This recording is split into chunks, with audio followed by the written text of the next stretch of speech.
用微光照亮夜晚，用温暖温润心灵。亲爱的朋友们，欢迎来到微光夜读。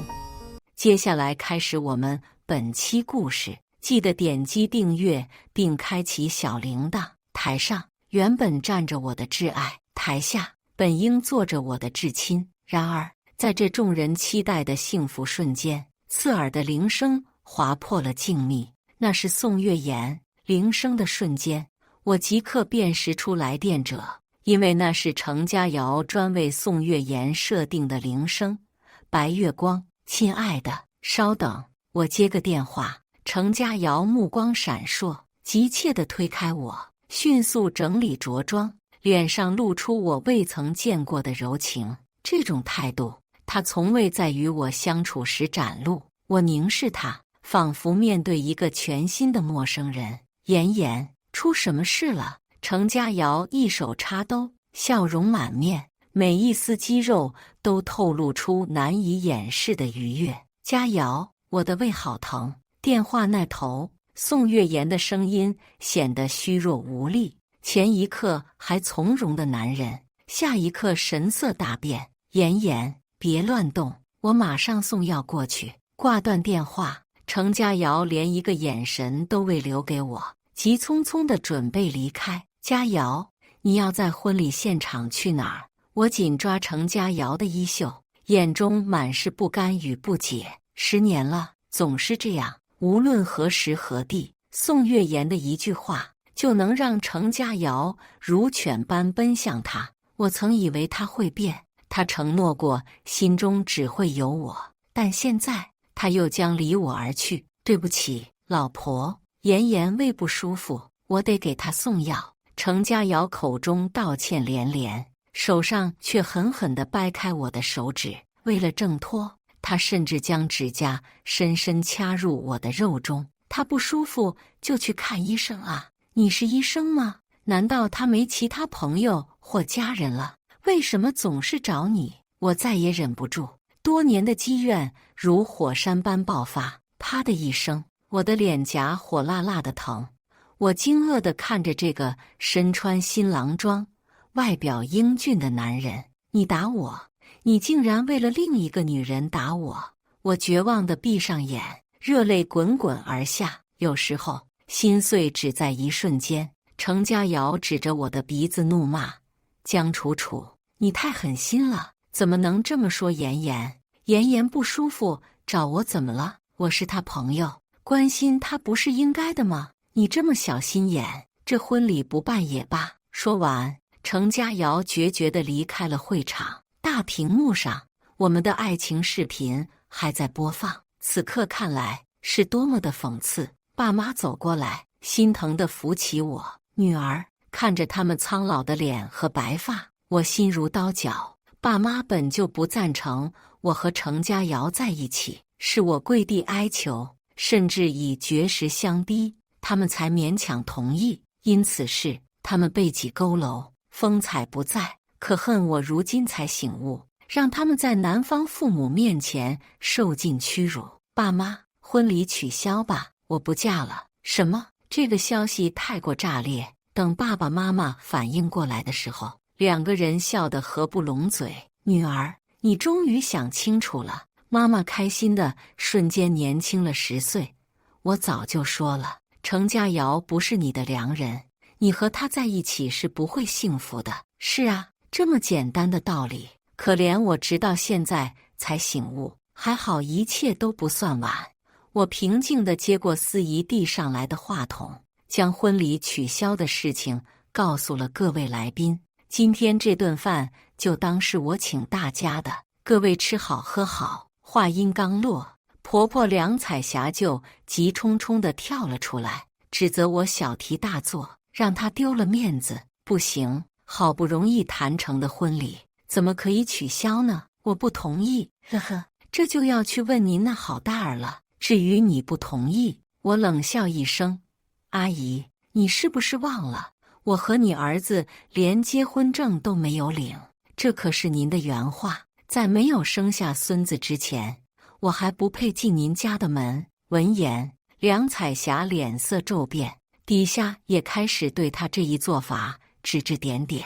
他自以为我爱上了程家瑶，就可以被他们家肆意拿捏，随便羞辱。可是他忘了，爱情如果保养不当，也是会变质的。我对程家瑶的忍耐已经到了极致了，这一次谁都没办法再令我回心转意。看着自家娘亲受辱，小姑子程美梦也坐不住了，风风火火地冲过来，双手叉腰，对着我毫不客气。我说：“嫂子，你也太小气了吧？哥哥不就是去关心妍妍姐了吗？反正你们以前在一起的时候，这种事也不少，怎么这次你就生气了？那是因为以前我傻，现在我不傻了。”我冷眼旁观婆家人对我展开的骂战，心里却是波澜不惊。可是你还怀着我家的孩子。梁彩霞像是抓住最后一根救命稻草一样，眼中散发着一抹精明算计。楚楚，你是女的呀，应该懂礼义廉耻。你怀了我家的孩子，就得进我家的门，不然回头传出去，你的名声不好听。我惊讶地瞪大了眼睛，阿姨，您怎么能这样说？难道天下的礼义廉耻都是写给女的，男的不用学吗？面对被我对得说不出话的梁彩霞，我得意地揉了揉肚子。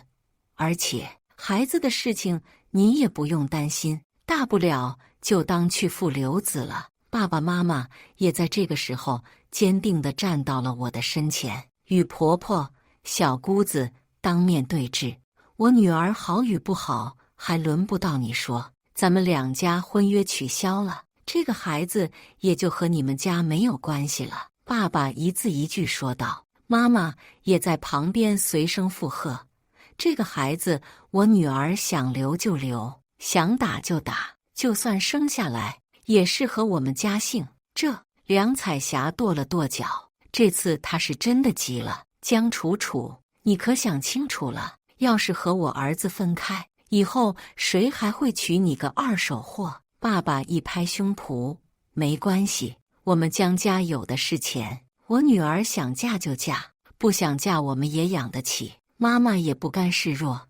是啊，比起我家这么优秀的女儿，你还是担心你家儿子吧，毕竟他也是我们江家不要的二手货。我感激地看向爸爸妈妈，幸好在我人生低谷的时候，还有他们愿意陪我。眼见事情再无回旋的余地，梁彩霞也只好不甘心地抿了抿嘴。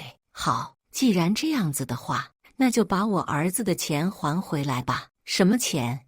我一头雾水，看向蛮横的婆婆，有些不明所以。就是我儿子这么多年来花在你身上的钱，你得一分不少的还回来。梁彩霞双手叉腰，说得理直气壮。程美梦也在旁边连连点头，还钱，一分都不能少。听到这儿，我忍不住笑出了声。阿姨，你没搞错吧？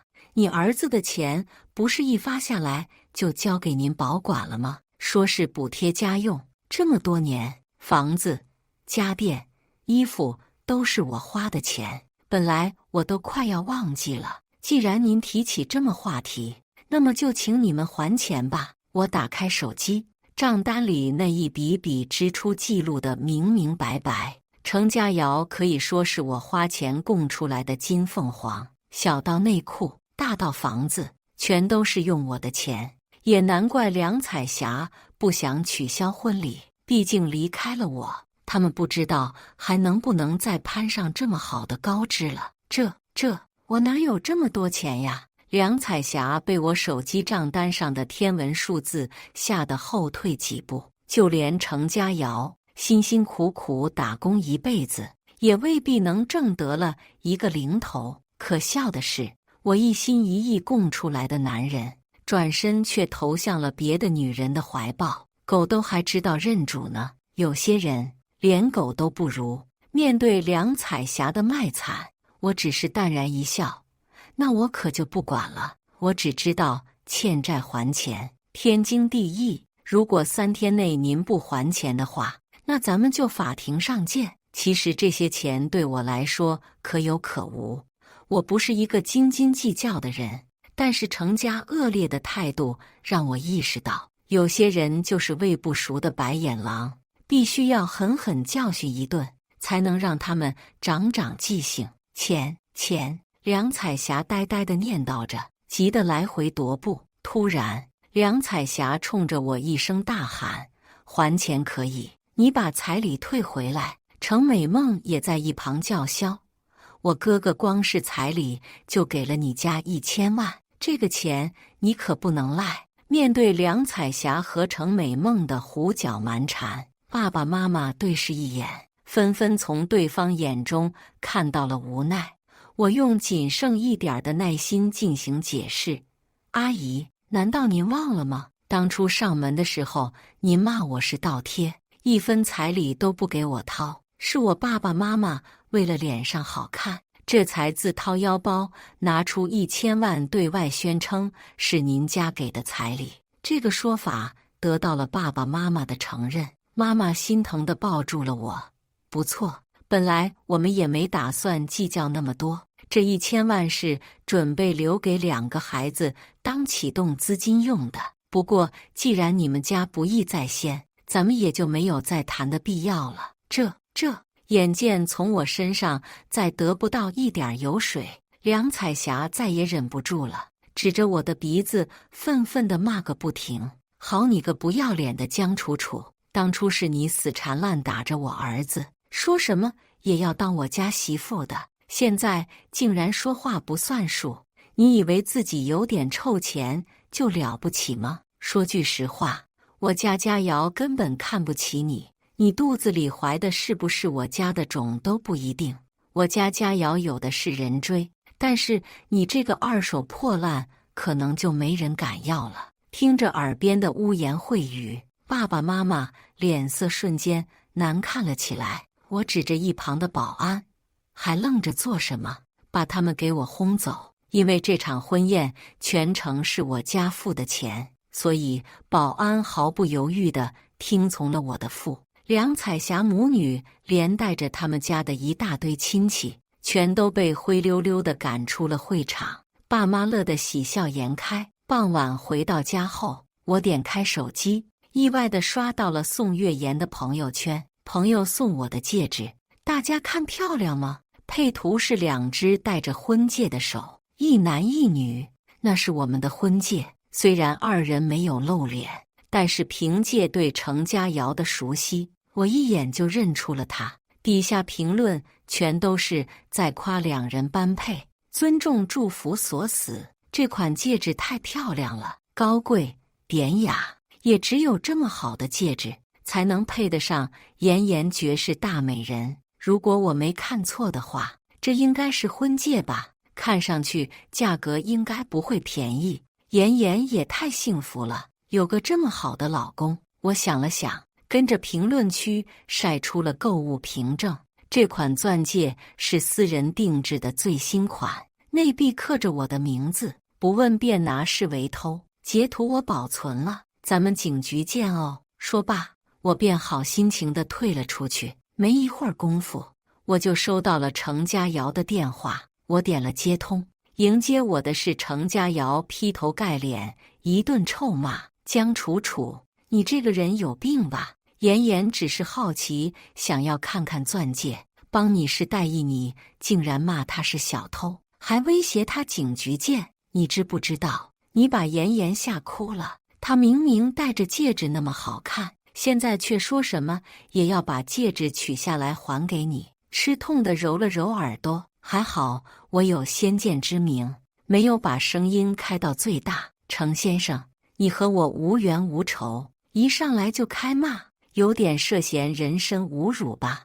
我饶有兴致地说道：“你今天逃婚，我不和你计较，但是这2款钻戒是我买的，你凭什么不经我的允许支配我的东西？至于取下来还给我，那本来就是我的，我有权索要属于我的东西。”似乎没想到我有一天会这么跟他说话。程佳瑶隐隐有些惊讶：“什么你的我的？你是我妻子，你的东西就是我的。我刚刚已经和妍妍说了，这个戒指他戴着比你好看，你已经送给他了。现在你快给妍妍道个歉，这件事就当过了。”我冷笑一声，看来程家瑶和宋月妍腻歪一天，还不知道退婚的事情。程家瑶，你给我听好了，咱们2个婚姻取消了，我限你明天把婚戒原封不动地送回来，否则我就报警告你偷拿。江楚楚，你也太蛮不讲理了，难道你非要把妍妍弄哭吗？隔着屏幕，我都能感觉到程家瑶的气急败坏。呵呵，你告诉他，要是不还戒指，那就不只是弄哭了，我还要他破财出血。电话即将挂断前，我忽然又想到了一点，连忙补充：“对了，还之前记得清洗干净。”为什么？程家姑个上暖疑惑问道。“因为我嫌你们脏。”说完，我径直挂断了电话，悠哉悠哉地刷着育儿视频。妈妈说的对，我可以去负留子。虽然程家瑶是个人渣，但不影响孩子是无辜的这个事实。这个孩子，我们江家完全养得起。第2天再见到程家瑶的时候，他穿着昨天的西装，面容疲惫，胡子拉碴，脸上还带着2个深深的黑眼圈。与昨天意气风发的他相比，简直判若两人。看来他已经送梁彩霞那里了解了事情经过，明白我退婚的决心，终于知道这不是一个简单的玩笑了。见面，程家瑶就不情不愿地把婚戒扔给了我，随即皱着眉头对我说道起来：“江楚楚，你当结婚是儿戏吗？说不结就不结了。”我忍不住笑了，这不都是跟您老人家学的吗？你可以在婚礼举行到一半的时候贸然离场，我怎么就不能取消了？更何况你妈也说了，我江楚楚配不上你这个金凤凰。程家瑶垂在身边的手一点点用力摸紧了起来，像是在忍耐着什么。你到底要我说多少遍啊？妍妍是真的胃不舒服，我过去陪她看了看，我们俩真的是清白的。要不要我给你看昨天的买药记录？程家瑶顺势拿出手机，给我点开了购药记录。我被他这一举动给逗乐了。程家瑶，你是不是还没弄清楚情况？宋月妍胃舒不舒服和我没关系，你们俩究竟清不清白也和我没关系，因为我们俩已经没关系了。我冲着程家瑶眨了眨眼。你懂？不行，我不同意。程家瑶猛地一拍桌子，死死地拽住我的胳膊，怒目圆睁，颇有一副不管不顾的架势。程家瑶，你做什么？我冷冷地盯着他，心中不断反思，这个脾气暴躁、对爱不忠、没有担当的男人，我当初真是瞎了眼睛才看上他了。你都已经怀了我的孩子，你今生今世就只能是我的人。你不嫁给我，难道你还想挺着大肚子嫁给别人吗？也不嫌恶心。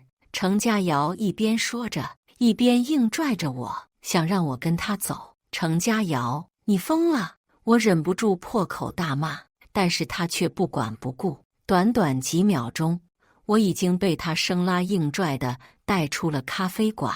旁边站满了不明所以前来围观的人，却没有一个上前阻止。我死命挣脱，奈何女人的力气和男人的力气根本无法相提并论。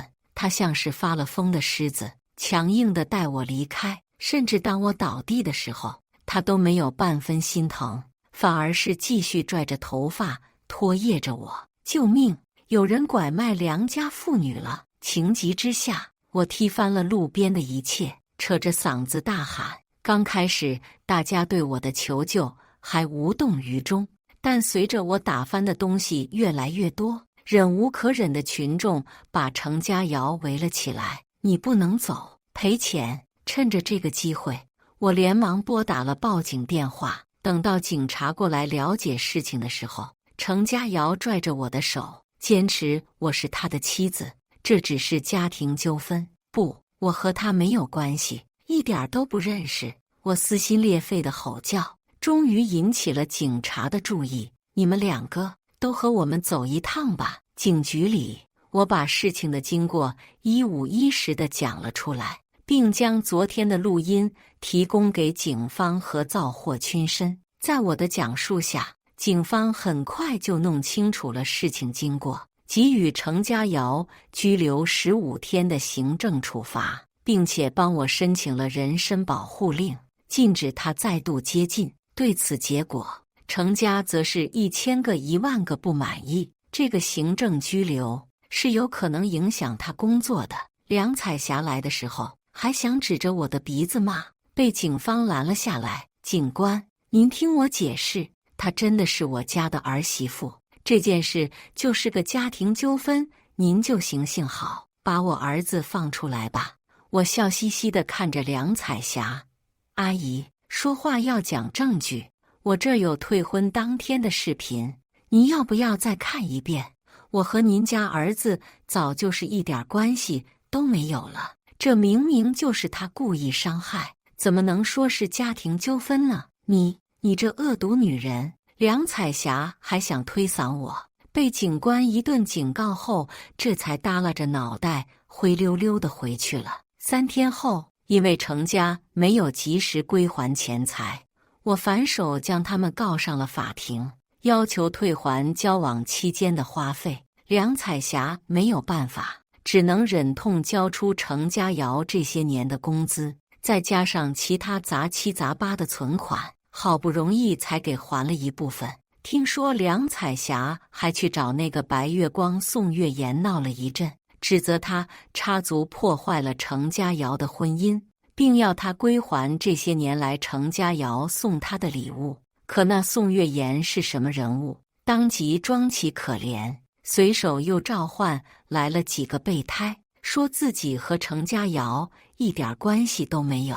为了摆脱程家的纠缠，宋月言还拉黑了程家尧的微信、电话，单方面和他断绝了联系。拘留出来的程家尧得知这个信息后，只有无能狂怒。更令他绝望的还是被公司开除这件事。这个工作是我托关系好不容易给他找的，公司要求政治背景绝对干净，但是这个案底却成了他的人生污点。失去了这么好的一份工作，程家尧瞬间从金凤凰沦落为野麻雀，彻底一蹶不振了。原以为我和他的故事就会到此结束，没想到我却又收到法院传票，程家尧把我告了。开庭当天，我带着律师稀里糊涂地走了进来。这次相见，程家已经没有了昔日的光彩。梁彩霞穿着破烂棉袄，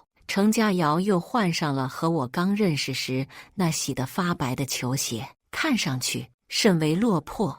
而我则是光鲜亮丽，带着最新款的珠宝，穿着时髦的大衣，打扮得风姿卓。我已经不记得有多久没这样肆意消酒过了。从前和程家尧在一起的时候，为了保护他那脆弱的自尊心，我被要求素颜朝天，稍微打扮一点就会被曝虚荣做作。那青春的10年，却是我最邋遢的10年。程家尧美名其曰是改掉我花钱大手大脚的毛病，但是他在给自己挑选东西的时候，却是只要贵的，不要好的，到头来都是我买单。现在离开了他，我感觉的自我的江楚楚又重新活了起来。路过程家尧身边的时候，我听到他狠狠骂了一句：呸，穿得这么好，真是败家。闻言，我停下脚步，转过身子，居高临下地俯视着他。程先生，请你重新组织下语言，我花的都是自己的钱，和你没有半毛的关系，所以你管不了我买什么，怎么花。语说罢，就见程家尧涨红了脸，额头上青筋暴起，像是被打了7寸一样。法官大人，我要状告江楚楚，她怀了我的孩子，我要孩子的抚养权，还有他1半财产。程家尧对着法官大喊：抚养权、财产！我愣住了，没想到程家瑶胃口这么大，算盘都打到我的脸上了。梁彩霞和程美梦则在背后虎视眈眈，两人盯着我的目光，像是饥肠辘辘的野狼在看一块鲜美的肥肉，迫不及待地想要划分。也是，我们江家家大业大，随便拔下根毛就够他们吃一辈子了。如此诱惑，怎能令人不心动？程家瑶，我摸着微微隆起的肚子，冲着男人淡然一笑：“你怎么证明孩子是你的？”什么？这下程家瑶和梁彩霞全都愣住了，他们全都没想到我会如此发问：“你在说什么胡话？你和我交往10年，咱们该做的、不该做的都做了，这个孩子当然是我的。”程家瑶不耐烦地皱眉：“莫非你还背着我偷了野男人？”梁彩霞努了努嘴，看向我的目光中充满了不屑。她当然知道我是清白的，毕竟刚刚怀孕的时候，她就偷偷让医院在给我检查的时候，瞬间给我的孩子和程家瑶做了亲子鉴定。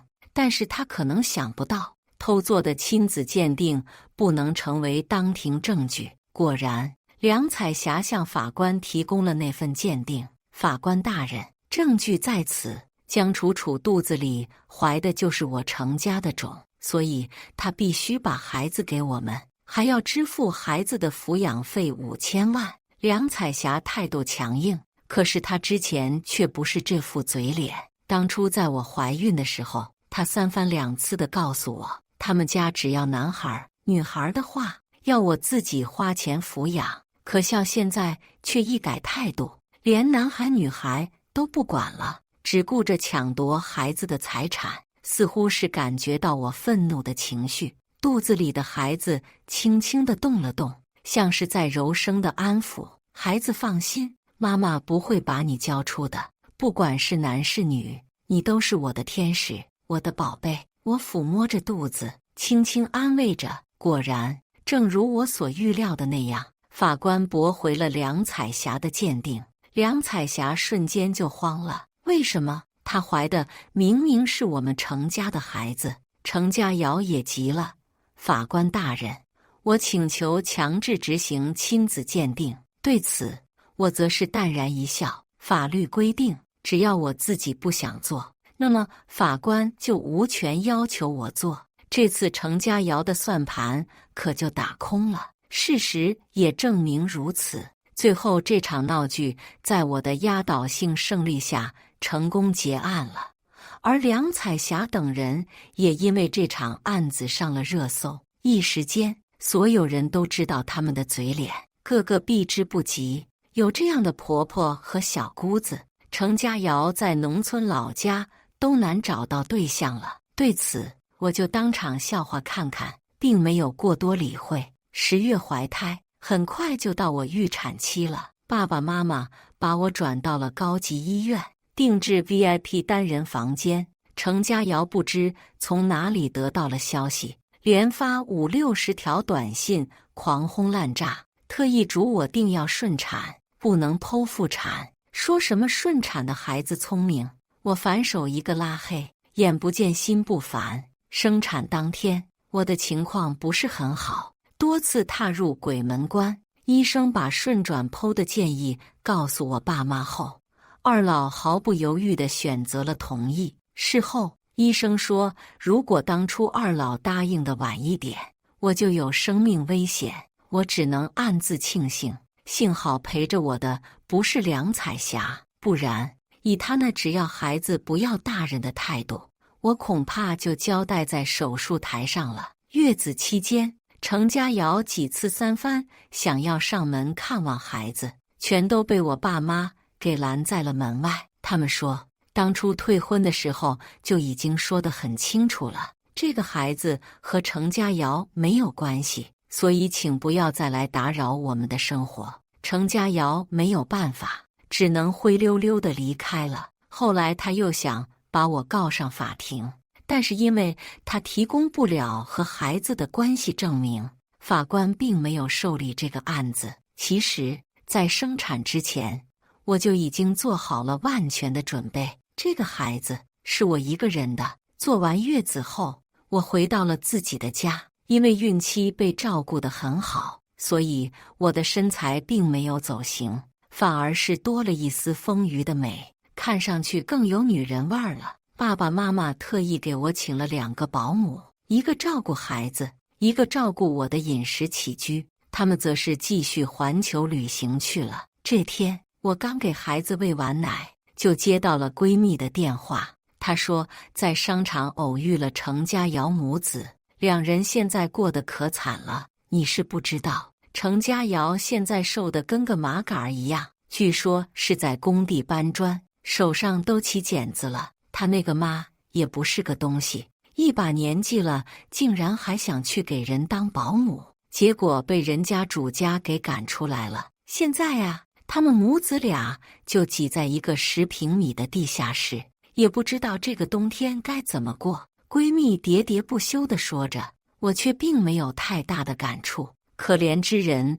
必有可恨之处。想当初，程家瑶也是个意气风发的少年，但是却被他妈妈亲手给养废了。现在这副穷困潦倒的样子，虽然可怜，但也是他们罪有应得。对了，你听说没？那个宋月妍好像嫁人了。嫁人？我微微一愣。以我对宋月妍的了解，她是个不婚主义者，更是坚定的丁克一族。她曾经和我说过，这辈子都不会结婚，更不会要孩子，因为她不喜欢孩子，更受不了10月怀胎的痛苦和身材的走形。为此，她还特意去医院冻了卵，打算以后想要孩子的时候直接找人代孕。这样一个女人竟然会选择结婚，是和谁结婚呢？我忍不住八卦地问道。嘿嘿，你一定想不到，是咱们市的超级富二代。闺蜜神秘一笑，说出了令我震惊的答案，竟然是他，那个曾经被宋月妍嫌弃到不行的暴发户。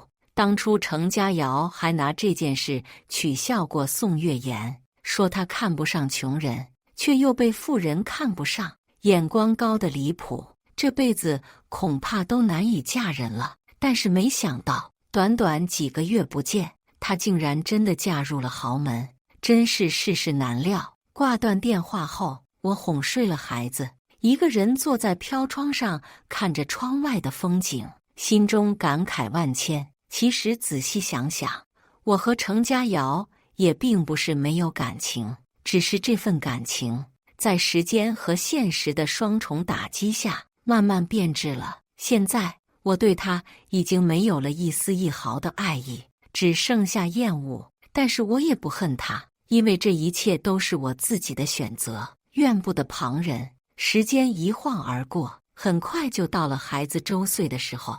我们大办了一场周岁宴，邀请了许多亲朋好友来参加。程家瑶不知从哪里得到了风声，竟然也不请自来了。看着他西装革履却难掩憔悴的样子，我就知道他这段时间一定过得很不好。但是这和我又有什么关系呢？我已经开始了新的生活，不希望他再来打扰我。江楚楚，祝你生日快乐。程家瑶递上了一个红包，被我婉言谢绝了。程先生，你的好意我心领了，但是这个红包我不能收。我抱着孩子冷冷地说道。程家瑶的手僵硬在半空中，进也不是，退也不是，看上去颇为尴尬。但是他却并没有放弃，而是厚着脸皮继续说道：楚楚，我知道我以前对不起你，但是你看在孩子的份上，就给我一个机会吧，我会好好工作，努力赚钱，给你们娘俩一个幸福的生活。说着，程家瑶竟然哭了起来，看上去好不可怜。但是我已经不会再被他欺骗了，这个男人已经消耗掉了我对他所有的爱意和耐心，现在我对他只剩下厌恶和警惕。程家瑶，请你离开吧，这里不欢迎你。我毫不留情地下了逐客令，抱着孩子转身离开。程家瑶似乎还想说些什么，但是却被我的爸爸拦住了。他警告程家瑶，如果再来骚扰我们，就对他不客气。程家瑶没有办法，只能灰溜溜地离开了。看着他落魄的背影，我心中却没有一丝一毫的波澜。这个男人已经和我没有任何关系了。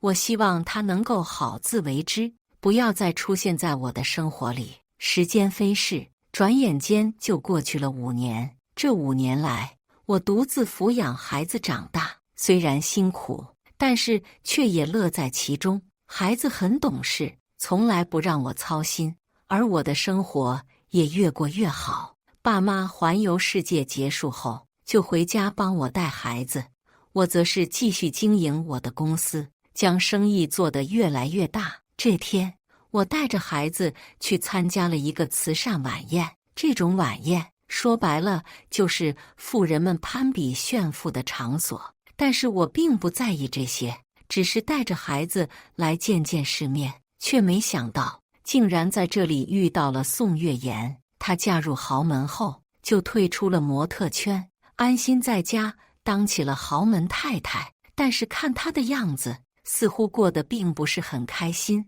也是，豪门生活哪有那么容易呢？楚楚，好久不见。宋月妍主动和我打了招呼，我也礼貌地回应了她。是啊，好久不见，你还好吗？我还好，就是有些无聊罢了。宋月妍苦笑着摇了摇头，看向我的目光中带着一丝羡慕。我真羡慕你可以自由自在的生活。我笑了笑，没有说话。其实每个人都有每个人的活法，我只是选择了最适合我的那一种。对了，我听说程家瑶去找过你好几次，都被你拒绝了。宋月妍忽然提到了程家瑶，让我有些意外。是啊，我已经和他没有关系了，我淡淡的说道。其实他挺可怜的。宋月妍叹了口气，似乎有些感慨。当初他和你在一起的时候，虽然没钱，但是至少还有爱情。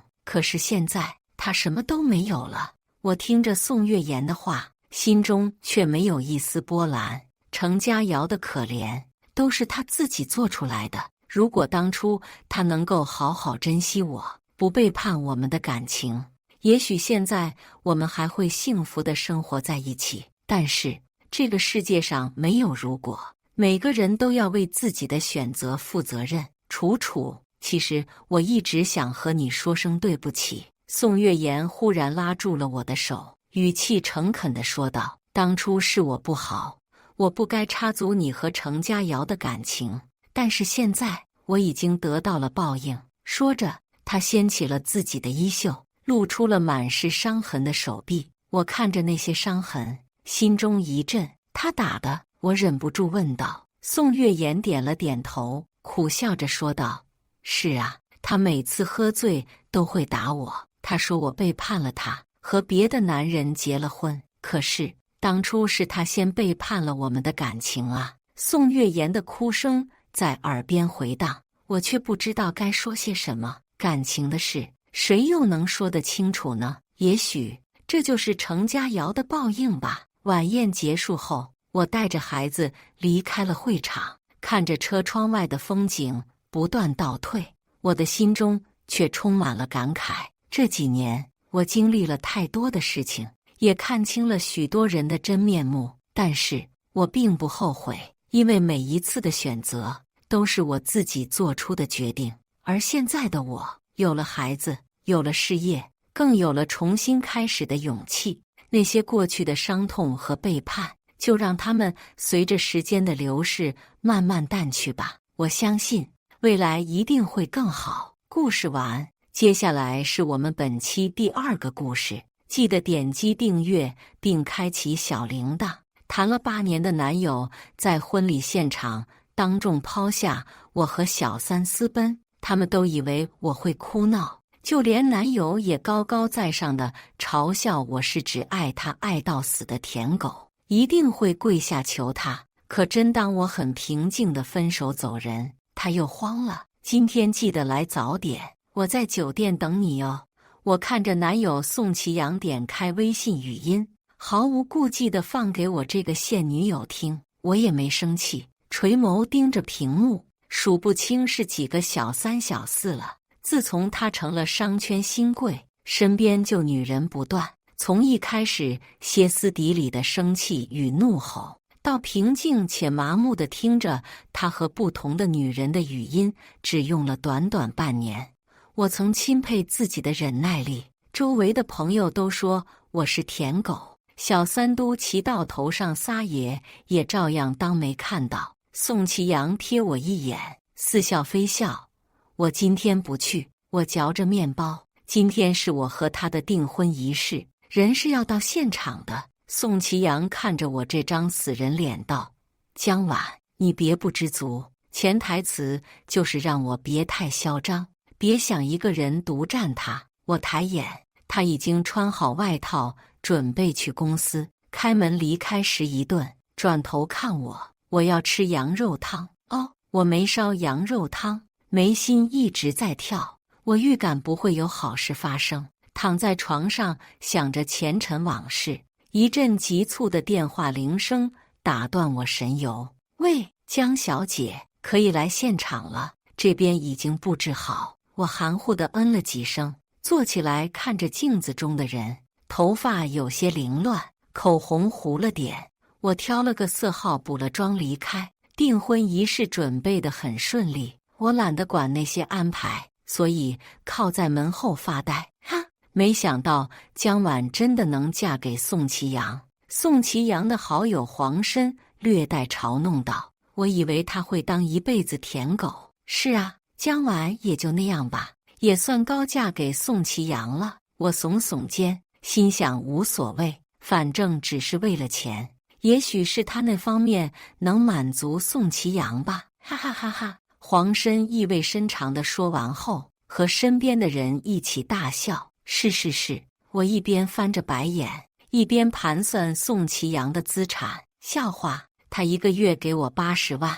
傻子才和他闹脾气。黄申推开礼堂的门，看见我，立马闭嘴，谄媚道：嫂子好。我轻笑，听说你对我很是看不起啊？不，我怎么会看不起嫂子呢？黄申一直弯着腰，抬起笑得满是褶子的脸。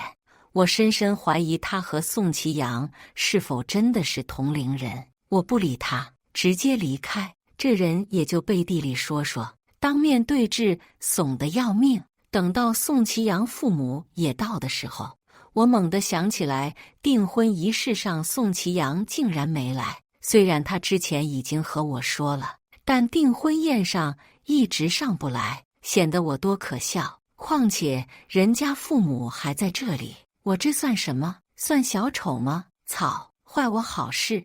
我皱着眉给宋祁阳打了好几个电话，全都是忙线。我闭上眼睛，想起我刚发现宋祁阳出轨的事。宋祁阳冷冷扼住我的脖颈，朝我说：江晚，我警告你，和你结婚是对你最大的恩惠，你可不要敬酒不吃吃罚酒。当时我看着他，狠命扇了他一巴掌，力道太大，扇出血痕，扇得我手都麻了。宋祁阳一愣，手松了。我跌坐在地上，一字一顿回道：好，我也奉劝你一句，好马不吃回头草。说完，当天晚上宋祁阳就把他送我的别墅烧了。是的，我们就是两个疯子。我想到这也觉得好笑。年轻的时候谁没干过蠢事？况且经历过这件事后，宋祁阳和我突然就和平下来了。我们闭口不谈这件事情，他依然在外面花天酒地，我依然是他的好未婚妻。想到这里，我深吸一口气，出去和宋祁阳的父母解释了好一阵，最后才终于让他们相信他们的宝贝儿子只是公司事务繁忙，至少结婚现场是会来的。我这么安慰自己，也这么安慰他们。回家后，宋祁阳还没来，我猜是在他某个女人家里。我顺手点了个羊汤的外卖，反正多半宋祁阳是不会回来吃，每次都浪费了。等我睡着后，迷迷糊糊间听到关门声和脚步声，宋祁阳回来了。他身上带着一股浓烈的香水味，很刺鼻。于是我假意翻了个身，背对着他。他没开灯，只在我床边站了一会儿。宋祁阳早不是之前的他了，现在的他不愿意和我多说任何一句话，冷漠地站在我床边。起来，我知道你没睡着。宋祁阳如此命令道。我心里没由来地染上一股厌烦，不知道这个大傻逼想怎么折磨我，但我还是乖乖坐起来。羊汤，我站起来说，我给你热好了，在桌上。宋祁阳冷冷道，味道不对，重熬。我看着他，差点下一句话就脱口而出了。我给你煮的所有汤，分明都是点的这家外卖，怎么就味道不对了？但我还是硬生生憋下去，挤出一个笑脸，说：好，祁阳你也累了吧？宋祁阳不答，反而问我，为什么今天这么早睡？这一问直接把我问清醒了。我这时才想起，好呀，这大少爷干脆把他的订婚仪式全忘了。我温和道，今天是我们的订婚仪式，我很累。我声音很轻，你的小情人不管了。宋祁阳看起来很恼火，你说什么？他又想对我发火了。我迅速清醒，压抑住不耐烦，抱歉，我不该说秦秘书坏话的。这个小情人，也就是宋祁阳自始至终唯一的一件珍宝，就是他的秘书秦欢，也是他第一次出轨的女人。秦欢甚至放肆到直接逼我滚蛋。我怒了，直接一杯咖啡泼他脸上。他咬牙切齿，江晚，你敢泼我？我低头看见他花脸的妆，冷笑，怎么做小三都能这么理直气壮了？让我滚蛋，你还是想想怎么留住金主的心吧。秦欢盯着所有人扫过的视线，梗着脖子，你不就是仗着宋总和你有点情谊吗？你厉害什么？他根本就不爱你，不被爱的才是第三者，我们是真爱。我脚步一顿，嘲讽道，真爱？我冷漠地看着女人，拿过服务员手里的咖啡，贪婪身体也配叫爱？说完，当头一泼，浇在秦欢脸上。这顿我请你了。那个时候毕竟还年轻，难以置信有人这么对我。回去之后，秦欢向宋祁阳告状，他知道后恨不得弄死我，于是兜兜转转又是3年纠缠。宋祁阳是想折磨我，这次订婚宴丢下我，我第一次感受到自尊被践踏。我动了点念头，但还是没去做。宋祁阳没喝汤，我瞧着冷的泛油的汤有些后悔。我放了整整1袋子盐，他居然说不喝就不喝。手机铃声响了，宋祁阳看了2眼，接起来。我不慎看见上面写着的秦欢2字备注。喂，对面的秦秘书不知道说了什么，他看了我几眼。好，我马上来。我把碗放下问他，去哪？宋祁阳嘲讽道，真以为自己是女主人了，多管闲事。我觉得好笑，拿起车钥匙，我说，在我们结婚之前，我不允许出任何事，我会陪你的。还没见到秦欢他人，我就听到他的哭声。宋祁阳步伐挺快的，听到后直接冲进去。我双手插兜，看着自己驼色的大衣，丝毫没有反应。走进去才发现地上碎了一地的玻璃片，这大小姐把手刮破了。她温柔可人，呜呜呜，祁阳，我就是想给你做汤，没想到，呜呜，把手划破了，呜呜。宋祁阳倒是柔声安慰他，你到底是有多蠢？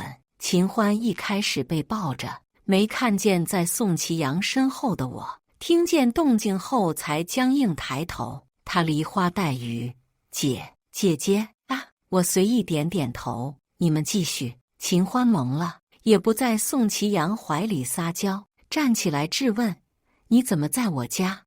我斜睨他一眼，我未婚夫还在你家呢，我说什么了吗？他他脸气红了，又要嘤嘤嘤。宋其阳懒懒散散对我道：“你也看见了，这里不欢迎你。”我没什么反应，踩着高跟鞋往里走。秦欢更激动了：“你在干什么？这是我家，你这是私闯民宅。”我慢悠悠道：“你家，这是我们的共同财产。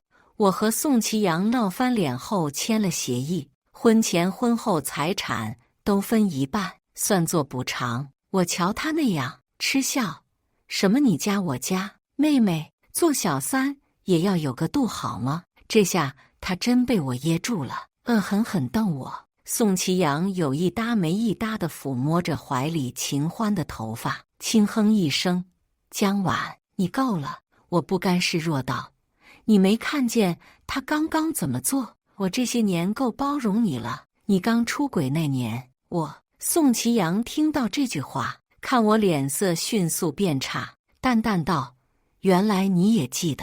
你可是口口声声说离不开我，求我不要离开你。”我一怔，身体开始剧烈颤抖。原来我们都记得，宋其阳刚出轨的时候，我心痛得不得了。一开始真的很爱他，所以我第一次原谅他，他却想彻底拜拜，我不同意。我精神衰弱，最初几年全是宋其阳帮我，我真的会崩溃的。所以在我一次犯病后求他：“宋其阳，求求你，求求你不要离开我，求求你。”我颠三倒四胡乱道：“没你我精神会崩溃的，算我输好不好？”宋其阳逆光蹲下，耐心问我：“出轨你也不介意？”他冷冷地看着我：“江晚，你什么心思瞒得了我？”最后他还是觉得我可怜，留着我做他那可有可无的正宫。还好这些年我拼命走出去，神经病才慢慢好了不少。至少现在我能不再为他痛心。等我走出门，我拨了个熟悉的号码：“喂，齐医生，方便见一面吗？”我手指间还是在微微颤抖，从包里拿出女士香烟，点了火，深吸一口，那种熟悉的安全感又回来了。没抽几口，我就摁灭扔了。这种尼古丁带来的踏实最是虚无缥缈。自从病好后，我很少再吸烟。齐医生，我可能又犯病了。其实宋其阳这些年不知道我还生着病，我有类似焦虑症的精神疾病，家族遗传，严重的时候甚至需要注射镇静剂。以前发病还算多，现在倒没有了。这次还是我头一回这么失态了。我扬了扬脑袋，看见秦欢家里仍亮着灯，自嘲道：“不去陪小情人了？你嘴能别这么毒吗？”宋其阳声音传来，我笑了笑，果然是宋其阳。怎么被赶出来了？我好笑地转身，倚在车门前。宋其阳脸色算不上多好，他没回我，反而把我拉进车子里。我挣扎几下：“你干什么？”他把我压在车座上，似笑非笑：“你想让我做什么？我想让你滚。”我硬生生止住愤怒：“别这样，你不就想让我这么对你吗？”他轻嗤，我眼睛红了，没做任何挣扎，任由宋其阳在我身上驰骋。最后他也只是抱着我亲了一会儿，松手后难得温柔地问：“消气了吗？”我眨了眨酸涩的眼睛，声音干涩：“嗯。”宋其阳无意识喊了我几声乖乖，我扯出一个笑容。宋其阳站起来说：“早点休息吧，回去吧。”说完，他头也不回地离开，转身又去了秦欢家里。过了好久好久，我才僵硬地挪过脑袋望向窗外，天空才慢慢亮起来，泛着玉白色的光泽，是黎明。我看着化妆镜里的人，头一次这么恨自己。我是下贱吗？手中一用力，四四方方的化妆镜就硬生生被捏碎，玻璃片四分五裂，指缝也流出丝丝鲜血。见到齐医生，他看着我寻常般打招呼：“早上好，你好久没来了。”我点点头，把手张开，齐医生也见怪不怪，为我处理细小的伤口。碘伏粘在伤口的那一刻，疼痛让我瞬间清醒。齐医生做好包扎后，给我倒了杯温水，修长的指尖把水杯推在我面前，说吧，怎么了？我声音平静，刚刚我的状态还好吗？齐安里，还不错，没崩溃。我一笑，反问，你说的都什么时候了？齐安里斯斯文文地笑了。我说，不开玩笑，如果我准备离开宋祁阳，现在合适吗？齐安里笑容收敛，难以置信。什么？随后他反应过来，笑容愈发灿烂。当然合适。我慢慢地站起来，点了支烟，朝他点头。有你这句话，我就放心了。顿生分手的念头好像就是突然冒出来的，但是我不觉得意外，这好像是顺理成章的事。回家后，宋祁阳居然在家，看见我回来后，语气很差：“你去干什么了？”我挑了挑眉：“秦欢让你走。”他没理我，拉起我指尖闻了闻：“你吸烟？”我低头把手指往回缩。宋祁阳见我这样，立马炸了。他把我抵在墙上。我告诉你，不管怎么样，只要没分手，你就是老子的。现在又是抽烟，又是见男的了，是吧？他暴跳如雷。我施舍你，你给我戴绿帽。我一点点透过他暴躁的神情，看见17岁的宋祁阳。那个时候的宋祁阳不是这样的。他认认真真给我讲题的模样，到现在还浮现在我眼前。我什么也听不见，只看见少年一张一合的唇和他认真注视我的模样。我这辈子也忘不了，但是8年够搓磨掉所有了。平静下来，宋祁阳突然说要和我结婚，越早越好。我思绪混乱，一时没反应过来，加上没睡觉，所以就胡乱答应睡觉去了。结婚算是自己最后的结果，我本来就是这么打算的，但我没想到真的结不成。2个月后，我穿着镶满钻的婚纱转圈。谁不喜欢金钱？这套华丽的婚纱让我兴奋起来，对客人也客气不少。又看见宋祁阳的朋友黄申了，他猥琐的眼神扫过我的胸口，又轻蔑地看我，直接翻他一个白眼。礼金登记的时候，我乐了。黄申这么一个爱装的，居然只随了500。要知道他自己说之前可是分分钟千万。黄申，你这么困难和我说呀？我假心假意道。他脸色涨红，似是觉得没面子。我又说，哎，黄大老板进不去会场。哎，他气道，你们女的就是爱慕虚荣，一点钱就卖，别这么虚荣。我眨眨眼，扑哧笑出来，不爱慕虚荣，难不成和你这种没钱淡妆的人在一起吗？哈哈哈！黄申脸上挂不住，破口大骂起来，最后被保安拉出去了。宋母此时急匆匆走过来，江晚，怎么不见新郎？我才发现宋祁阳不见了。大哥，这个时候就别跑了。我认命，打了无数个电话，没人接。宋父也不满，宋祁阳怎么还不出现？你们夫妻俩搞什么？我也急了，这么多生意伙伴在呢，要是他不出现，宋家脸都丢光了。毕竟一荣俱荣，一损俱损。等我赶上台，司仪都不知道怎么办了。从来也没见过结婚现场新郎迟迟不上场啊！周围议论纷纷。我声音诚恳：各位，祁阳他有点事，稍安勿躁。不断有声音冒出，大概是什么人会在婚礼上还来不了的话，到底在哪？宋母发了狠，语气很差。我想起婚礼前一天，他急匆匆往秦欢那赶，连忙拨秦欢电话，果不其然，也打不通。要说没猫腻，我是不信的。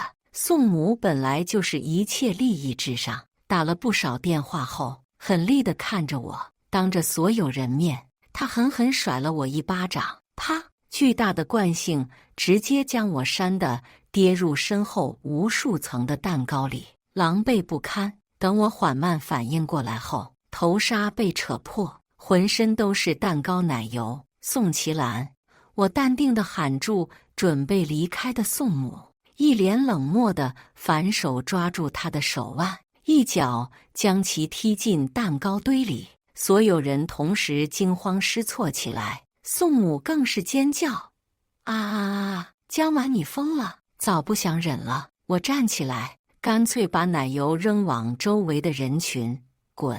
都给我滚！出去！出去！宋父及时赶到，把围观的人全部赶走。一个微弱的声音从门后传来，足以让所有人听到。宋总说他和秦欢私奔了，婚礼要结束了。这个画面无比熟悉。宋其阳又一次把我抛弃了。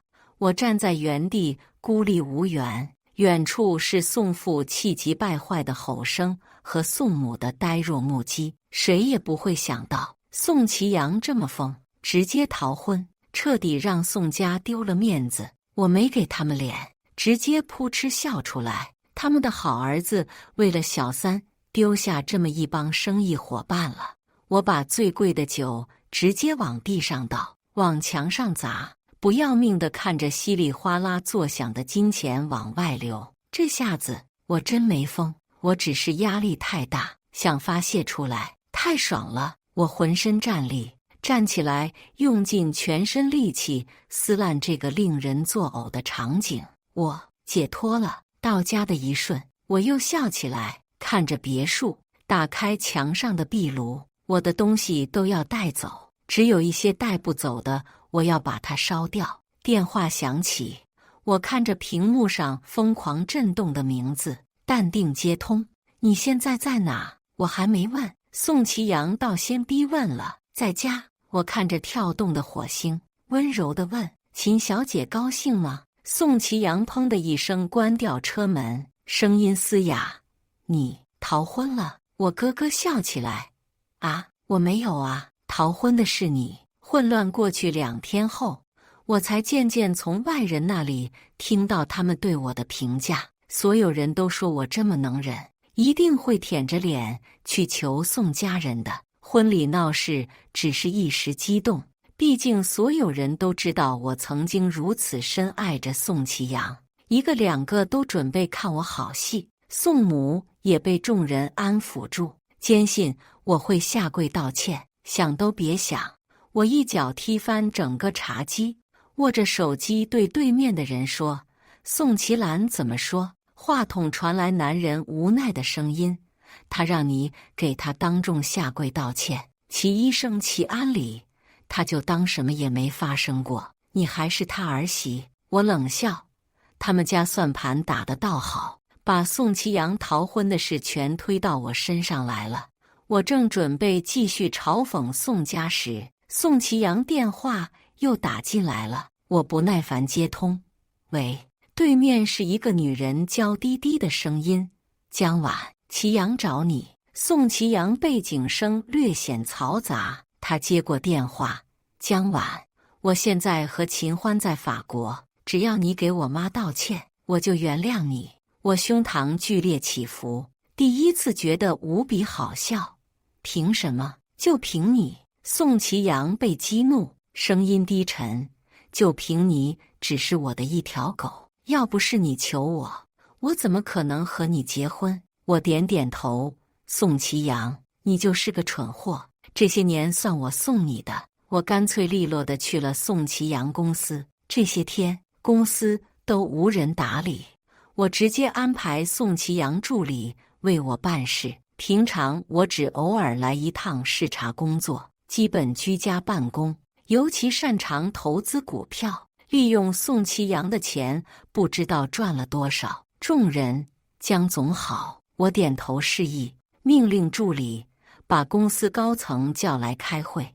我看宋其阳是得了失心疯了，我大学可就是金融管理专业的，怎么可能没了他公司就运转不起来了？会议上，我沉着冷静，从今日起，我替宋其阳管理公司事务，一切权力归我。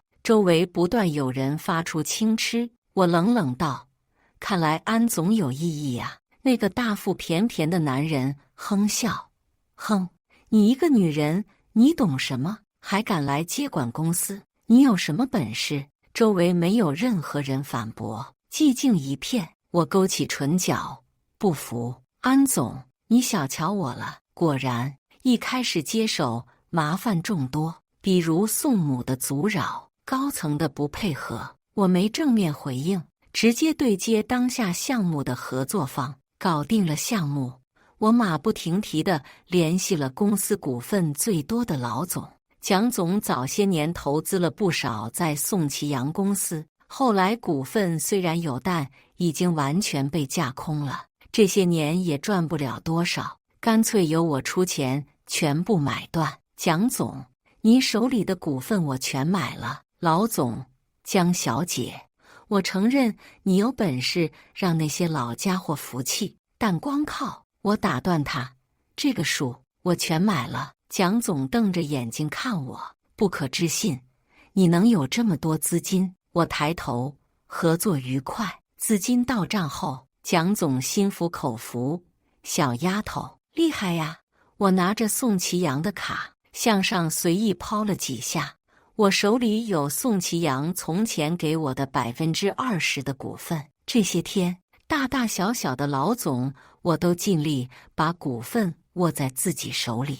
这个公司我要定了。回去后，宋其阳给我打电话：“江晚，你人呢？”我坐在市中心的房子，在家。宋其阳大概也没想到我会直接搬走，质问：“你这些天花了这么多钱做什么？”我声音一下子温柔起来：“其阳，我难受，我花钱给妈也不行吗？”顿了顿，我服了软：“你放心，过2天我就去看妈，给妈道歉。”宋其阳满意，知道就好，我也满意起来。蠢货，等着我把你的钱全套光。宋其阳对我挺大方的，除了他的卡，还有不少写在我名下的昂贵房产。我开始频繁投资，整个公司都井井有条运作，直到宋母宋其兰杀进来。这是做什么？宋其兰戴着墨镜，气势汹汹，助理在门外周旋：“夫人，您不能进去，让他进来。”我懒洋洋道。宋其兰杀进来，小丫头片子长能耐了。她怒气冲冲：“怎么，这公司随你姓江了？”我和煦如春风：“哈哈哈，自然没有。妈，你说的哪里话？现在我当务之急是稳住宋其兰，不然之前的努力全都打水漂。”宋其兰还是生着气，我安抚她：“妈，之前是我不对，这不，我给您赔礼道歉。”我笑眯眯地献上之前跟进项目的全款，宋其兰脸色才稍稍缓和。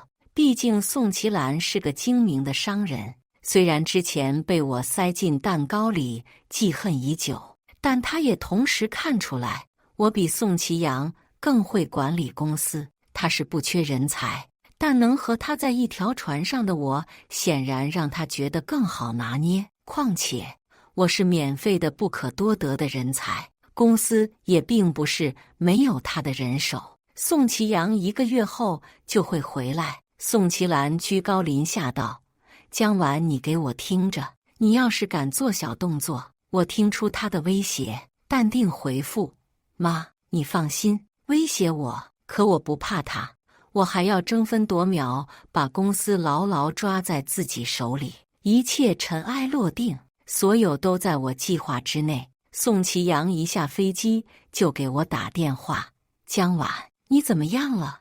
我没打算和他扯来扯去，于是干脆道：“宋其阳，分手吧。”宋其阳显然愣住了，他声音有些奇怪：“你说什么？”江晚，他好像很激动：“江晚，你在胡说什么？”我说分手。宋其阳如梦初醒般恶狠狠道：“分手？我告诉你，想都别想！”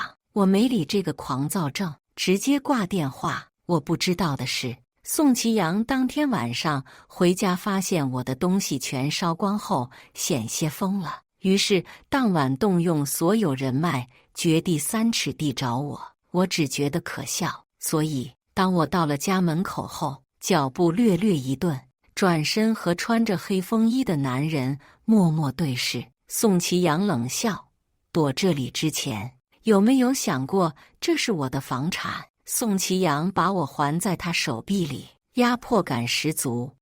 怎么躲起来？他玩世不恭，被我下面子后生气了。我听后嘴角弯了弯，很愉悦的样子。果不其然，被宋其阳误解了。没等他嘲讽我，我就先发制人：“吃醋，宋老板，我怎么敢？”宋其阳往后退一步，彬彬有礼：“是吗？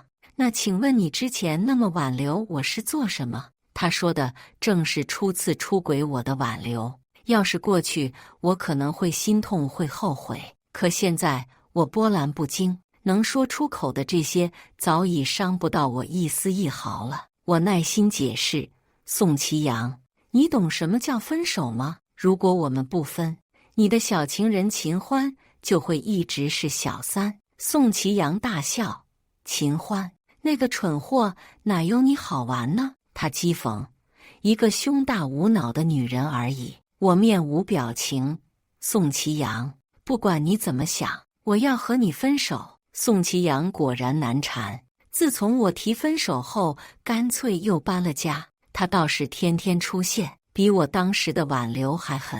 特别是我每天凌晨才下班时，他开着他的车准时出现在我下班的时候。我对他的厌恶到达了巅峰，我干脆请了齐医生。他直接把自己跑车开过来了。宋其阳看见后炸了，当着公司所有人面和齐安里吵起来了。齐医生文质彬彬，双手交叠，似笑非笑地看着面前的跳梁小丑宋其阳。宋其阳1.83米，在1.9米的齐安里面前矮了几乎一个头，压根没气势。我扑哧一笑，乐了。齐安里也不是个耐心十足的人，看着宋其阳想动手的挑衅，直接一个后肩摔，把宋其阳摔在地上。宋其阳丢大脸了，这么多人看着呢。齐安里看着地上哎呀哎呀叫唤的宋其阳，笑眯眯道：“疼。”我忙走过去，齐安里这才假惺惺道：“宋其阳，不要心疼钱，医药费我赔你。”我笑得前仰后合，齐安里扶着我坐在车里：“消气了吗？”我笑得眼泪都出来了，哈哈哈！齐医生，还是你会整人。齐安里叹口气，我也没想到他这么不经摔。废话，齐安里可是学泰拳的。齐安里是来告诉我的病已经好了。我不可置信地眨眼，真的假的？齐安里把前几天我做的测试报告递给我，根据测试结果，我可以负责地告诉你，你现在彻底好了。我双手颤抖地接过，不禁眼眶红了。你说是不是我一脱离这样的烂人就……齐安里把我抱在怀里，安慰道：“是的，你现在不是我的病人了。”他笑了下，把我扶正后直视我：“10年了。”江晚。我愣住，其实和宋其阳最初的认识是在网上，他是个很耐心的听众。我在心理方面的问题都是一五一十地告诉他，他每次都特别认真，陪在我身边。后来上高中，宋其阳站出来告诉我，他就是那个网友，他一直坚持追我。真正打动我的还是我最后一次发病他的发誓：江晚，我一定会为你去当最好的心理医生。于是高考后，我红着脸答应了，在一起就是8年。但在这之前，我一直就是不知道。宋其阳，他压根不知道我的心理问题。我抬起脑袋，齐安里是我最亲近的人，他是我家里人亲自找的心理医生。10年间，全是他。我手向下用力一压，眼里全是慌乱。所以真相到底是什么呢？这些年是不是都爱错了人？我手里的公司股份出乎意料的达到51%，刚好压过宋家，成为真正的幕后老板。以后就是宋家人给我打工了。宋其兰知道后，疯了似的找我，我通通挂断。再见面就是医院。宋其阳被齐安里那一摔出脑震荡来了。他最后同意和我分手，条件就是和他谈一谈。坐在沙发上，我打量着宋其阳，他哪里还有从前意气风发的商界新贵的模样，整个人散发着丧气。我很淡然地问：“有什么事吗？”宋其阳颓唐道：“你是不是算计好了的？”他声音颤抖：“江晚，你是不是早就计划好了？”我睫毛颤了颤，低头：“抱歉。”宋其阳苦笑：“我对不起你。”我抬眸对上他浅棕色的瞳孔，仍然记得当初18岁的他，带着粉色的玫瑰花，笑意盈盈。“江晚，好漂亮的花哦，送给你。”他羞涩地踢着脚边的石子，扭扭捏捏。“江晚，我喜欢你。”还记得宋其阳把赚来的第1桶金托付给我的样子，钱都交给我的宋夫人了。也记得他居高临下冷冷质问我是不是为了他的钱才爱他，还记得他把秦欢护在身后，对我恶语相向。一切的一切我都没忘，也不会忘。当年亲手给我的牢笼，我已经全部扯坏站起来了。宋其阳也不知道是不是突然醒悟，把这8年所有的资产全给了我。我来者不拒全要了，毕竟多份钱也不碍事。我临走前，宋其阳满是泪珠的眼睛看着我：“江晚，对不起。”我没回头，大步往前走。齐安里在门口等我，看见我出来后，脸上挂着淡淡的笑：“恭喜脱离苦海，成为富婆。”我难得开了个玩笑：“齐安里，你对我这么好，不会是喜欢我吧？”齐安里笑笑没说话。我和他安静地坐在车里，他突然转头，声音很轻：“江晚，你反射弧真的好长。”我不知道的是，齐安里永远不会告诉我，当年陪着我度过人生最煎熬的人就是他。齐安里安静地陪伴我1年又1年，我发病最严重的那些时光，宋其阳通通不知情。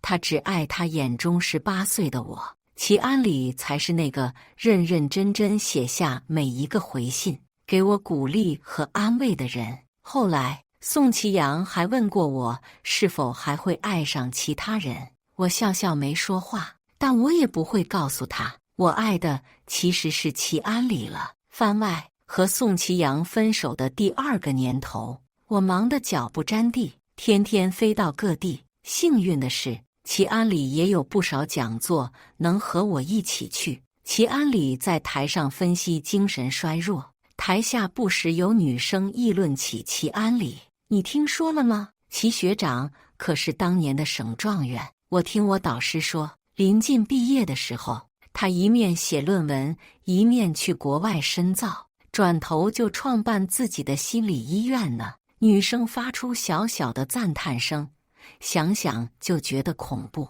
怎么有人这么厉害呀？简直是神一样的存在。我轻笑一声，在纸上画出一个头顶光环的天使出来。天使画的还有几分邪恶，像那天他踹宋其阳的脚下，台下有人举手提问：“齐老师，那要是真的有这样家族遗传的精神衰弱问题，多半是什么原因引起的？”齐安里推了推眼镜，道：“外界因素占大多数，朋友爱人的贬低，工作的问题，诸如此类。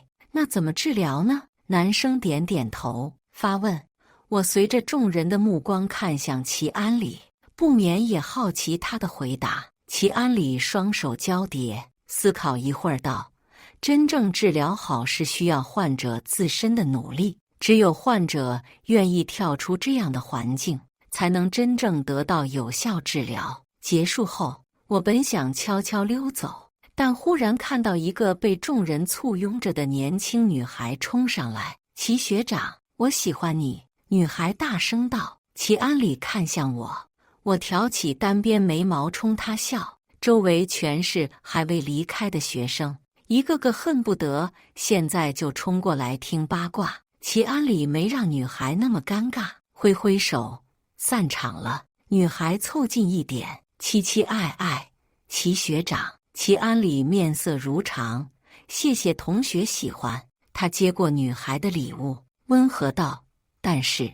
我有喜欢的人了。女孩瞪大眼睛，那麻烦问一下是谁可以吗？齐安里笑而不语，眼神移在我身上，我立马脸就红了。女孩顺着他的目光看见我很惊讶，但很快就安静下来。谢谢齐学长。他略微有些急促，走的时候绊了一下，被齐安里眼疾手快地扶住。女孩连忙跑了。我围好围巾，转头问齐安里：坐我车吗？齐安里把袖口往上翻，行。刚一上车，他就随意翻了翻我的笔记，看见那个邪恶的天使，他乐了。这画的是我。我点点头，拿着墨镜说：对。齐安里定定地看了好几眼，要求道：送我吧。我没听清。什么？齐安里把我的脑袋扶正，直视他的眼睛。我说：送我行不行？我贴心地送齐安里到家，他不进来坐坐。我准备了小礼物。什么？虽然我知道年轻人花样很多，但不至于今天。齐安里让我随便坐，抱着一只英短给我。你那天说喜欢，我就买了。小猫咪很乖，趴在齐安里身边，不及我的圣诞礼物。我笑眯眯道：去年欠的，今年才还。齐安里，今年给你更宝贵的。你。齐安里落荒而逃。错了，是我。因为我刚说完，我就看见齐安里说：没问题。分手2周年的时候，我包了个包厢，决定热闹热闹，请了很多帅气的男模弟弟陪我唱歌。没唱几首，齐安里就闯进来。他裹挟着寒气，视线扫过这些莺莺燕燕们。我土豪打赏，给每个人塞了不少小费，让他们走了。只有一个穿着黑色冲锋衣的年轻男人没走。他拖着下巴问我：姐姐，这是你男朋友吗？我摇头：朋友。哦，朋友啊。男人拖着音调，懒洋洋道：那姐姐看我怎么样？我忍不住真的看了看他，他一双丹凤眼似笑非笑地瞧着我，高挺的鼻梁，薄而浅的唇，还有手腕那一圈红绳。齐安里不满地扳回我脑袋：有这么好看？看我。我眨眨眼。比起略显青涩的小男生，齐安里则散发着成熟男人的魅力。他骨节分明的手按着我的脖颈，一下子拉近距离。他哑着嗓子：江晚，我们不是医生和患者的关系了。我忍俊不禁道：你想和我在一起？齐安里无比肯定道。小男生不知道什么时候走了。我第一次发现，我居然每次都在齐安里面前显得局促。我把脸埋在他的肩窝处。行，齐安里，感谢大家的观看。本期影片大家觉得是第一个故事精彩，还是第二个故事精彩呢？欢迎大家在下方评论区讨论。如果你喜欢这类故事，记得点击订阅微光夜读，并分享给更多的人，这会对我帮助很大。再次感谢大家的观看。